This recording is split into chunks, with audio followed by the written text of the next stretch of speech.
आप सभी का हमारे चैनल पे नमस्कार। और आज का जो हमारा टॉपिक है वो है वाक्य संशोधन वचनानुसार, यानी वाक्य का जो संशोधन होता है, हमारे अशुद्धि संशोधन का एक टॉपिक आता है। उस टॉपिक में क्या होता है कि एक वाक्य दिया जाता है, उस वाक्य के अंदर एक शब्द दिया जाता है, उस शब्द के नीचे अंडरलाइन कर दिया जाता है कि अब इस शब्द में कौन सी चीज़ जो है वो अशुद्ध है या किस प्रकार से अशुद्ध है। तो कुछ जगह पे ऐसा होता है कि लकार के अनुसार यानी क्रिया के अंदर उसमें परिवर्तन करना पड़ता है। कुछ जगह ऐसी होती है जहाँ पे वचन के अनुसार उसमें परिवर्तन करना पड़ता है, यानी कर्ता में या उसमें परिवर्तन करना पड़ता है। तो आज जो हम हैं, हमारा पहला टॉपिक जो है वो है वचनानुसार वाक्य में संशोधन करना। अब देखिएगा, वाक्य संशोधन करते समय छात्रों को एक बात अच्छी तरह से समझ लेनी चाहिए कि क्रिया का अलग अलग लिंग न होकर के केवल एक ही लिंग होता है। यानी जो हमारी वर्ब होती है उस वर्ब में कभी भी लिंग अलग अलग नहीं होते हैं, यानी स्त्रीलिंग, पुल्लिंग, नपुंसकलिंग, ये लिंग उसमें नहीं होते हैं। ये सिर्फ किस में होते हैं? कर्ता में होते हैं, या जो बाकी शब्द होते हैं उनमें इनके लकार लिंग चलते हैं।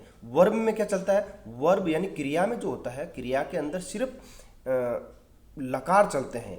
लट लकार, लेट लकार, लोट लकार, विधिलिंग लकार, इस प्रकार से लकार चलते हैं। वहाँ पे कभी भी पुल्लिंग, स्त्रीलिंग, नपुंसकलिंग का प्रयोग नहीं होता है। परंतु कर्ता और कर्म का लिंग और विभक्ति अलग अलग होते हैं, यानी कर्ता और कर्म के अंदर विभक्ति और लिंग जो होते हैं वो अलग अलग होते हैं। वहाँ पे विभक्तियाँ भी अलग अलग होती है। प्रथमा, द्वितीय, तृतीय, चतुर्थी, पंचमी, षष्ठी, सप्तमी तक विभक्तियाँ चलती है। और लिंग जो होते हैं वो तीन प्रकार के होते हैं संस्कृत के अंदर, पुल्लिंग और स्त्रीलिंग और नपुंसकलिंग। हिंदी के अंदर दो ही लिंग होते हैं, पुल्लिंग और स्त्रीलिंग, जबकि संस्कृत के अंदर तीन प्रकार के लिंग होते हैं, पुल्लिंग, स्त्रीलिंग और नपुंसकलिंग। चलिए वचनानुसार देखते हैं। तो इस प्रकार के वाक्य शुद्धि करते समय ध्यान रखें कि कर्ता और क्रिया का वचन एक ही होता है। यानी हमेशा जब हम वचनानुसार किसी वाक्य का संशोधन करते हैं तो उसमें विशेष रूप से हमें ध्यान रखना है कि कर्ता और क्रिया का वचन एक ही होगा। जो वचन कर्ता में होगा वही क्रिया में वचन रहेगा, यानी एक वचन का कर्ता है तो क्रिया भी एक वचन की रहेगी। यदि कर्ता में द्विवचन है या बहुवचन है तो क्रिया में भी द्विवचन और बहुवचन होता है। अर्थात यदि कर्ता में एक वचन है तो क्रिया में भी एक वचन होगा, और इसी प्रकार से यदि द्विवचन है तो द्विवचन और बहुवचन है तो बहुवचन होता है। अब देखिए, अधोलिखित वाक्येषु रक्तवर्णीय पदेषु काश्चन अशुद्धयः सन्ति तेषां शुद्ध रूपेण विकल्पेभ्य चित्वा लिखित। यहाँ पे ये मिस्टेक हो रखी है, इसको आप चित्वा पढ़े, इसको चित्वा ना पढ़े। ये जो चीज़ है ये चित्वा है, ठीक है ना, इसको आप चित्वा मान के चलना है। चलिए, चित्वा लिखा था, इसको चुन करके लिखना है। अब देखिए, ये जो है रक्तवर्णीय, ये मैंने बनाया है रक्तवर्णीय। तो जनरली वहाँ पे ऐसा होता है कि रक्तवर्णीय नहीं होता है, वहाँ पे अंडरलाइन किया हुआ शब्द होता है। तो देखिएगा, पहला जो है प्रश्न है उसके अंदर हम देखते हैं। पहला प्रश्न है कि तौ तत्र किमर्थम गच्छन्ति। अब ये दिल्ली 2011 एग्जाम में आए हुए हैं, ये दिल्ली के जो लोकल यहाँ का एग्जाम होता है उसमें आया हुआ है, और सीबीएसई बोर्ड के अंदर भी आते रहते हैं। तो तौ तत्र किमर्थम गच्छन्ति। अब यहाँ पे देखिए, गच्छन्ति जो शब्द है इसके अंदर प्रॉब्लम है, यानी ये अशुद्ध है, इसको शुद्ध करना। कैसे शुद्ध करेंगे? इसका मतलब है कि इसका कर्ता को ढूंढना है। कर्ता कौन है? तौ। तो तौ कौन सा? सह, तौ, ते। तो तौ जो शब्द है वो सह यानी पुल्लिंग का है, तो लिंग का हमें कोई प्रॉब्लम नहीं है। तो यहाँ पे कौन सा वचन है? द्विवचन है, तो गच्छन्ति में भी द्विवचन आएगा, यानी हमारा आंसर कौन सा सही होगा? गच्छतः। तौ प्रथम पुरुष का है, इसलिए गच्छतः भी प्रथम पुरुष का होना। गच्छतः भी होता है, परंतु गच्छतः कौन से पुरुष में होगा? मध्यम पुरुष में होगा, इसलिए मध्यम पुरुष का यहाँ पे हमारे पास कर्ता है नहीं, इसलिए गच्छतः शब्द सही होगा। यूयम कुत्र उपविशसि। अब यहाँ पे देखिए, यूयम कुत्र उपविशसि। उपविशसि जो है वो एक वचन का है, जबकि यूयम जो है त्वम, युवाम, यूयम मध्यम पुरुष का बहुवचन है। तो मध्यम पुरुष का बहुवचन क्या होता है? उपविशथ, उपविशथः, उपविशन्ति। चलिए, उपविशथः तो ये तो होता है द्विवचन का, और उपविशथ ये होता है एक वचन, बहुवचन का, ठीक है ना। उपविशसि एक वचन में होता है, उपविशथः द्विवचन में होता है, और उपविशथ यानी बिना विसर्ग वाला बहुवचन में होता है। चलिए आगे देखते हैं। तीसरा प्रश्न है, तीसरा प्रश्न कहता है मम समीपे 12 पुस्तकः सन्ति। अब यहाँ पे देखिए, ये कर्ता और क्रिया में परिवर्तन नहीं है, यहाँ पे क्या है? विशेषण विशेष्य में अशुद्धि है। तो आपको विशेषण विशेष्य का भी ध्यान रखना चाहिए। हमारा यूट्यूब चैनल पे विशेषण विशेष्य और अनेक प्रकार के प्रश्न पत्र आपको वहाँ पे मिलेंगे। आप हमारे चैनल को सब्सक्राइब कीजिए और अधिक से अधिक फायदा उठाइए। देखिए, द्वादश पुस्तकः, पुस्तकः एक वचन हुआ, द्वादश बहुवचन का है, तो पुस्तकानि, पुस्तकः पहले बात तो पुस्तकम नपुंसकलिंग का शब्द होता है, पुस्तकः शब्द ही नहीं होता है, तो द्वादश पुस्तकानि, ये स जो है ये आंसर इसका सही है। मम समीपे द्वादश पुस्तकानि सन्ति। चलिए चौथा प्रश्न लेते हैं। चौथा प्रश्न कहता है सर्वेषां दीन जनस्य सेवां करोतु। अब यहाँ पे विशेषण विशेष्य वाली बात है। सर्वेषां ये बहुवचन का विशेषण है और विशेष्य यहाँ पे दीन जनस्य एक वचन का है, तो हमें यहाँ पर दीन जनस्य में भी बहुवचन का प्रयोग करना है। तो षष्ठी का बहुवचन है, इसलिए यहाँ पर भी षष्ठी का बहुवचन करेंगे। दीन जनानां सेवां करोतु, सर्वेषां दीन जनानां सेवां करोतु। आगे देखिए, सा बालिका क्रीडन्ति, ऑल इंडिया के 2013 के अंदर भी आया हुआ है पेपर में। तो सा बालिकाः, अब यहाँ पे देखिए सा स्त्रीलिंग का एक वचन है, ये सर्वनाम शब्दों में आता है, ये तत् के शब्दों में आता है ये। तो सा बालिकाः, परंतु बालिका क्या है, बहुवचन है, तो सा भी बहुवचन होगा। अब सा का बहुवचन क्या होता है, सा ते ताः, तो ताः, ये देखिए ये इसका आंसर सही है। तानी भी होता है परंतु वो स्त्रीलिंग में होता है, ते भी होता है परंतु वो पुल्लिंग में होता है, तो ताः स्त्रीलिंग में हो गया। एते सर्वे मम मित्रम सन्ति, एते सर्वे, अब यहाँ पे विशेषण विशेष देखिए, एते सर्वे और मित्रम, मित्रम एक वचन है और एते सर्वे बहुवचन है, तो एते सर्वे मम मित्राणि सन्ति, और आंसर इसका सही है। चलिए अगला देखते हैं, सातवां प्रश्न। सातवां प्रश्न कहता है मम गृह भवान गृहम गच्छन्तु। देखिए भवान एक वचन है, जबकि गच्छन्तु जो शब्द है वो बहुवचन का है, तो हमें क्रिया के अनुसार कर्ता में परिवर्तन करना है इस बार, क्योंकि कर्ता के अंदर इसने रेड वर्ण कर रखा है या वहाँ पे अंडरलाइन किया हुआ शब्द रहता है। तो भवान के अंदर क्या हो जाएगा, गच्छन्तु बहुवचन है तो भवान भवन्तौ भवन्तः, ये शब्द इसका सही है, भवन्तः। ताः बालिका रामायणं पठति, ताः जस्ट अभी पहले प्रश्न एक आया था, बहुवचन का है, जबकि बालिका क्या है, एक वचन का है। बालिका किसका है, पुल्लिंग का है या स्त्रीलिंग का है, स्त्रीलिंग का शब्द है ये। तो सह जो होता है वो पुल्लिंग का एक वचन होता है, तो सह आपको आंसर सही नहीं करना है, आपको आंसर सही क्या करना है, सा, क्योंकि विशेषण विशेष्य का यहाँ पे प्रयोग किया हुआ है और सर्वनाम शब्द है ये, तो सा बालिका। भवान सुखी भवन्तु, अब यहाँ पे देखिए, यहाँ पे भवान गृहम गच्छन्तु क्रिया के अनुसार कर्ता में परिवर्तन करना था, यहाँ पे भवान सुखी भवन्तु कर्ता के अनुसार क्रिया में परिवर्तन करना। कर्ता एक वचन का है और भवन्तु बहुवचन का, तो एक वचन क्या हो जाएगा, भवतु। भवान सुखी भवतु। यूयम गृहम गच्छतः, यूयम गृहम गच्छतः, यूयम में परिवर्तन करना है, यानी कर्ता में परिवर्तन करना है। क्रिया में कौन सा वचन है, द्विवचन है, कौन से पुरुष का है, मध्यम पुरुष का है, तो त्वम युवाम, युवाम इसका आंसर सही है। चलिए नेक्स्ट क्वेश्चन लेते हैं, 11वां क्वेश्चन।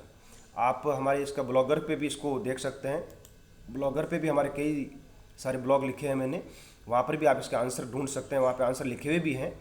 आगे देखिए 11वां प्रश्न, वानरः कुत्र न कुर्दन्ति। कुर्दन्ति यानी क्रिया में आपको परिवर्तन करना, क्रिया में कोई ना कोई प्रॉब्लम है, क्रिया में परिवर्तन ढूंढते हैं तो कैसे ढूंढते हैं, कर्ता के अनुसार। वानरः एक वचन का है, तो वानरः कुत्र न कुर्दति, कूदता है ना, वानरः कुत्र न कुर्दति। चलिए, द्वे छात्रे अत्र पठन्ति। अब यहाँ पे देखिए, द्वे छात्री संख्यावाचक, वचन क्या होता है, संख्यावाचक होता है। जहाँ पे दो होंगे तो वहाँ पे द्विवचन होगा, जहाँ पे एक होगा वहाँ पे एक वचन होगा, और दो से ज़्यादा होते हैं वहाँ पे बहुवचन होता है। जबकि हिंदी में क्या होता है, हिंदी में द्विवचन का कोई नाम ही नहीं होता है, हिंदी में सिर्फ एक वचन और बहुवचन दो चीज़ें होती है। तो हिंदी में यदि हम वचन की परिभाषा बोलते हैं तो वहाँ पर बोलते हैं कि दो या दो से अधिक शब्दों को हम बहुवचन कहते हैं। यहाँ पर हम क्या कहेंगे, तीन या तीन से ज़्यादा यदि कोई है संख्या उसको हम बहुवचन बोलते हैं। तो द्वे छात्रे द्विवचन है, तो पठतः, द्वे छात्रः पठतः, क्योंकि प्रथम पुरुष का पठतः ये भी है, परंतु पुरुष का भी ध्यान रखें, मध्यम पुरुष और उत्तम पुरुष के अंदर त्वम युवाम यूयम अहम आवाम वयम, ये 6 शब्दों को छोड़ने के बाद में सभी शब्द जो होते हैं वो प्रथम पुरुष में काउंट होते हैं। गायिकाः गीतानि गायति, गायिकाः, यहाँ पे ध्यान दीजिए, यहाँ पे बहुवचन है और गायति एक वचन है, तो हमें यहाँ पे लिखना क्या है, गायन्ति। ये आंसर इसका सही है। चलिए, त्वया सह के गच्छति, त्वया सह के शब्द लिखा है इसमें, देखिए तो के, अब यहाँ पे ये स्त्रीलिंग के अंदर ये भी द्विवचन का होता है और पुल्लिंग के अंदर ये बहुवचन का होता है। तो आप यदि इसका गच्छन्ति लिखेंगे तब भी सही है और गच्छतः लिखेंगे तब भी सही है। तो हम इसका गच्छन्ति बना देते हैं अभी फिलहाल, तो है ना। त्वया सह, क्योंकि का के काहा, तो स्त्रीलिंग में के आया तो आप के गच्छतः भी लिख सकते हैं, यानी बालिकाओं के लिए हो गया ये। और पुल्लिंग के अंदर सह कह कौ के, तो ये बहुवचन का हो गया, तो गच्छति गच्छता गच्छन्ति, यानी गच्छतः भी सही है और गच्छन्ति भी सही है। चलिए अगला प्रश्न देते हैं, 14 प्रश्न। 14वें प्रश्न हो गया, 15वां प्रश्न देखते हैं। 15वां प्रश्न कहता है मया सह मित्रम अपि, मया सह मित्रम अपि गच्छन्ति, मया सह मित्रम अपि, मित्रम एक वचन है और मया सह गच्छन्ति बहुवचन है, तो कर्ता के अंदर कौन सी विभक्ति हो जाएगी, कर्ता में बहुवचन हो जाएगा, मित्राणि। ताः अत्र फलम खादतः, ताः खादतः, ये द्विवचन का प्रयोग कर दिया, जबकि यहाँ पे ताः स्त्रीलिंग का बहुवचन है, तो हमें सा ते अत्र फलम खादतः।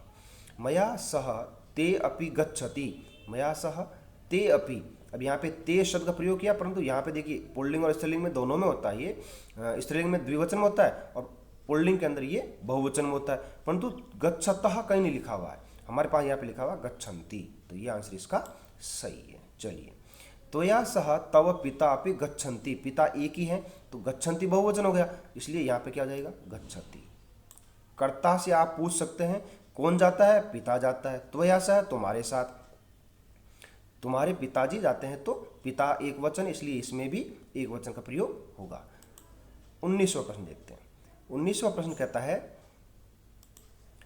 केचन जनः तत्र व्यायाम अपि कुर्वन्ति, अब कुर्वन्ति बहुवचन का है, केचन जनः, जना एक वचन होता है, का तो केचन के बहुवचन का है, कश्चन जनः होता तो सही होता, विशेषण विशेषण का भी ध्यान दीजिए, कश्चन जनः इट इज राइट, परंतु केचन जनः, केचन जनाः, ये इसका आंसर सही है, केचन जनाः।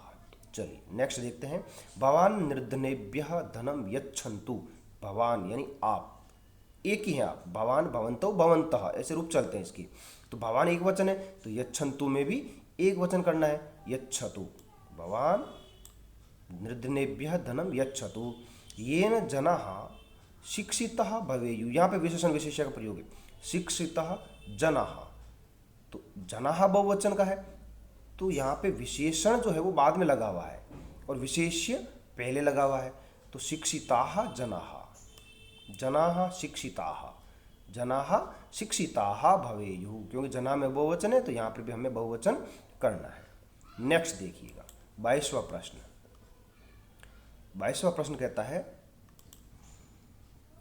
रामः बहूनां दिनानां सहायतां कुर्वन्ति स्म, रामः एक वचन है, ध्यान तुरंत दीजिएगा, कुर्वन्ति क्रिया के अनुसार कर्ता में परिवर्तन, कर्ता के अनुसार क्रिया में परिवर्तन हो रहा है, तो रामः एक वचन है तो कुर्वन्ति भी एक वचन हो जाएगा, तो राम है प्रथम पुरुष का है तो करोमि, ये तो मध्य उत्तम पुरुष का है, करोषि मध्यम पुरुष का है, करोति, ये आंसर इसका सही है।